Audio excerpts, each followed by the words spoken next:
मेरी ओर से भारत के समस्त लोगों को सादा जय भीम, जय भारत। आज 25 दिसंबर है। आज ही के दिन संविधान निर्माता भारत रत्न बोधिसत्व बाबा साहब डॉक्टर भीमराव अम्बेडकर साहब ने मनु के विधान अर्थात मनुस्मृति को जलाया था। बाबा साहब ने मनुस्मृति को इसलिए जलाया था क्योंकि इसमें शूद्रों और महिलाओं को बराबरी के अधिकार न थे। इसमें असमानता और भेदभाव था जो मानव को मानवीय अधिकारों से वंचित करता है। इसके साथ ही परम पूज्य बोधिसत्व बाबा साहब डॉक्टर भीमराव अम्बेडकर साहब ने भारत का संविधान लिखकर सभी वर्गों को बराबरी का अधिकार दिया, न्याय, स्वतंत्रता, समता और बंधुता युक्त समाज की स्थापना की, जिसमें किसी के साथ भेदभावपूर्ण भाव नहीं है, सबके लिए सम्मान के साथ बराबरी का अधिकार है। मनु कौन था, इसके विषय में पूर्ण रूप से जानकारी मैं आगे बताऊंगा। सबसे पहले मनु के विधान में कुछ क्या लिखा है, इसके विषय में आपको उदाहरण के स्वरूप में बता देना चाहता हूँ। नंबर 1, यदि शूद्र दुई जातियों को दारों अर्थात लगने वाली बात कहे तो उसकी जीभ काट डाली जाए, क्योंकि वह निकृष्ट अंगों से पैदा हुआ है।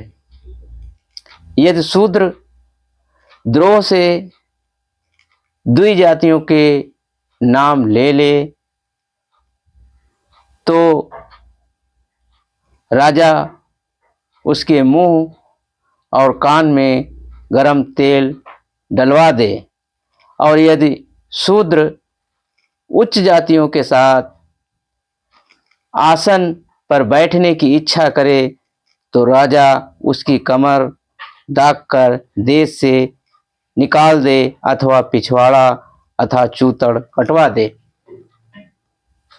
यह तो कानून वानगी मात्र हैं। विस्तार से बताएंगे कि मन कौन था। मन का जिक्र इतिहास की अंग्रेजी पुस्तक क्लाउड ऑफ कलिंगा खारवेला में मिलता है,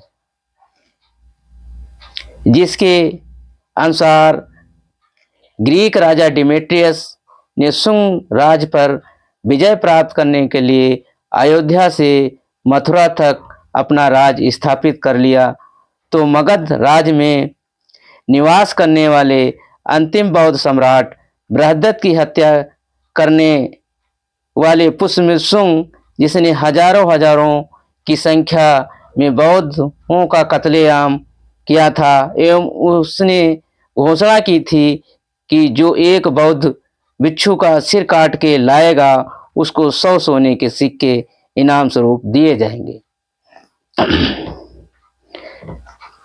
उसका पौत्र बृहस्पति अपने को असुरक्षित महसूस करने लगा। इसी बीच कलिंग के राजा खारवेला को, जिसे मेघवाहन कहा जाता है, सम्राट अशोक की ही भांति चक्रवर्ती सम्राट बनने की धुन में ईस्वी पूर्व 171 में मगध राज्य पर धावा बोल दिया।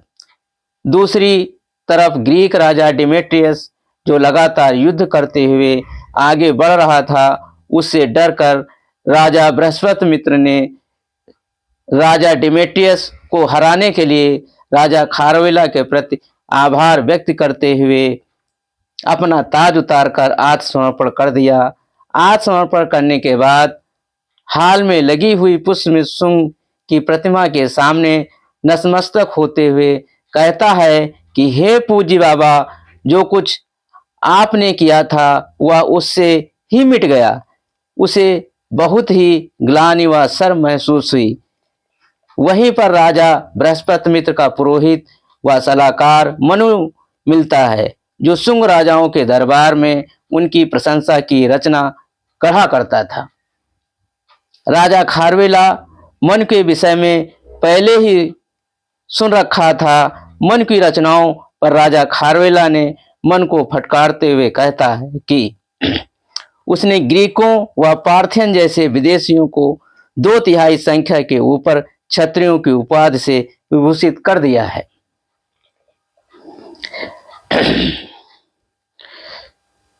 राज के साथ बहुत ही बड़ी गद्दारी की है। इससे इतनी बड़ी जनसंख्या के पार उससे अपनी बात करने का अवसर छीनना तथा जन्म से जाति व वर्ण को जोड़कर बहुत बड़ा अन्याय किया है। राजा खारवेला ने मन की ऐसी रचनाओं के लिए, जिसे वह धर्म ग्रंथ कहता है, गंधा साहित्य कहते हुए उसे झूठा, गद्दार तथा राष्ट्रद्रोही कहा है। इससे यह बात स्पष्ट हो जाती है कि मन की जन्मना वर्ण व्यवस्था ही वार्षिक योजना को छिपाने के लिए इस योजना को सृष्टि रचना के नाम से प्रसिद्ध की गई।